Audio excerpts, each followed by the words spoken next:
2001년 5월 2일 송양은 예난 시내의 댄스홀에서 동웨이와 충돌했습니다. 송양과 동웨이는 격렬한 싸움을 벌였고 동웨이가 둔기를 휘둘러 송양은 심각한 두부 외상을 입고 병원으로 급히 이송되었지만 숨졌습니다. 동웨이는 5월 4일 체포되어 고의상해 및 폭행으로 기소되었지만 송양의 사망으로 인해 사건의 성격이 변했습니다. 예난시 출신의 송양은 9년간의 의무교육을 마친 뒤 사회에 막 나온 새내기 19세 청년이었습니다. 율린시 출신의 동웨이는 중학교를 마친 후 다양한 직업을 경험한 20대 청년이었습니다. 동웨이는 여자친구 조샤오리와 5월 2일 새벽 예난 시내의 댄스홀에서 친구들과 함께 즐거운 시간을 보내고자 했습니다. 댄스홀 입구에서 동웨이 일행과 마주친 송양이 조샤오리에게 관심을 보이며 동웨이와 시비가 붙었습니다. 두 사람의 언쟁이 격화되자 송양이 동웨이를 때리기 시작했고 동웨이는 방어하기 위해 근처의 둔기로 가격해 송양은 심각한 두부 외상을 입고 병원으로 이송되었지만 결국 사망하고 말았습니다. 송양의 사망이 동웨이의 폭행으로 인한 것이며 폭력의 정도가 매우 심각하다는 이유로 동웨이는 살인 혐의로 기소되었습니다. 사건 당시 10명 정도의 증인이 있었는데 그들의 증언은 사건의 경위와 사실에 대한 이해를 돕기 위해 매우 중요했습니다. 실려간 사람이 이미 다친 것 같은데 계속 때리더라고요. 그 다친 사람 있잖아요. 그 사람은 일찍 쓰러졌거든요. 그 사람 응급차에 옮기는 걸 도왔어요. 둔기를 집어들어서 깜짝 놀랐어요. 그 사람이 다쳐서 병원으로 이송되는 걸 봤어요. 이렇게 증인들의 증언은 제각각이었으며 특히 동웨이가 송양에게 얼마나 많은 타격을 가했는지에 대한 증언에는 차이가 있었습니다. 이로 인해 사건의 구체적인 경위에 대한 논란이 생겼으나 결국 예난 1심 중급법원은 동웨이에게 사형을 선고했습니다. 그러자 동웨이의 아버지는 당시 이름 있는 인권 변호사인 주잠핑에게 사건을 의뢰하였습니다. 법정에선 동웨이는 자신을 위협하는 상황에서 벌어져 방어했을 뿐이라고 말했습니다. 동웨이, 당시 상황을 설명해 주시겠어요? 왜 그날 송양과 충돌하게 됐죠? 그날 여자친구인 조샤오리와 함께 댄스홀에 갔는데 입구에서부터 송양이 먼저 시비를 걸더라고요. 저는 싸우고 싶지 않았는데 먼저 공격적으로 나왔고 심지어 친구까지 데려와서 저를 위협했어요.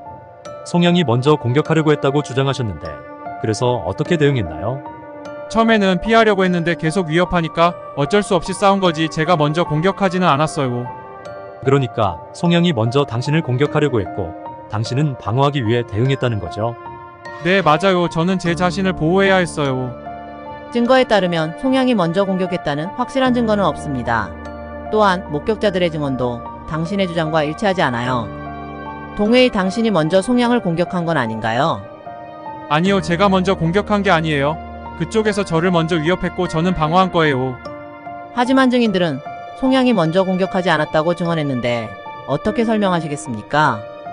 너무 긴장해서 정확히 기억하지 못할 수도 있지만 제가 먼저 공격하지 않았다는 건 분명히 기억해요. 그러니까 상황이 너무 위협적이어서 최선의 대응이 자신을 방어하는 것이었다고 믿었던 거죠? 네, 순간 너무 두려웠고 제 생명이 위험하다고 느꼈어요. 정당방위였다고요. 이렇게 치열한 법정 공방 끝에 2002년 4월 27일 산시성 고등법원은 2심 판결을 내리는데 2심 역시 1심의 판결을 그대로 유지했습니다. 다급해진 주잠핑이 28일 최고인민법원에 도착해 자료를 넘기고 돌아서는 순간 동웨이의 아버지로부터 전화가 왔습니다. 내일 아침 10시 30분에 처형이래요. 청천벽력 같은 소식에 밤을 새워 새벽 일찍 법원에 도착해 긴급 요청을 요구한 결과 10시 26분 사형 집행 겨우 4분 전 현장의 사형 집행 판사 런천민에게 집행을 중단하라는 명령이 전달되었고 사건에 대한 재조사가 진행되었습니다. 4분, 생의 마지막 4분 동웨이는 지옥의 문을 통과하고 돌아왔고 그 순간 주잠핑도 안도의 한숨을 쉬었습니다. 최고인민법원의 지시에 따라 산시성 고등법원은 증인과 물적 증거를 모두 확보하여 동웨이의 과도한 방어 및 사건에 모순된 증거들에 대한 재심을 진행했고 최종적으로 동웨이에 대한 사형 선고가 유지되었습니다. 왜 2심 판결 후 바로 사형을 집행하는 걸까요?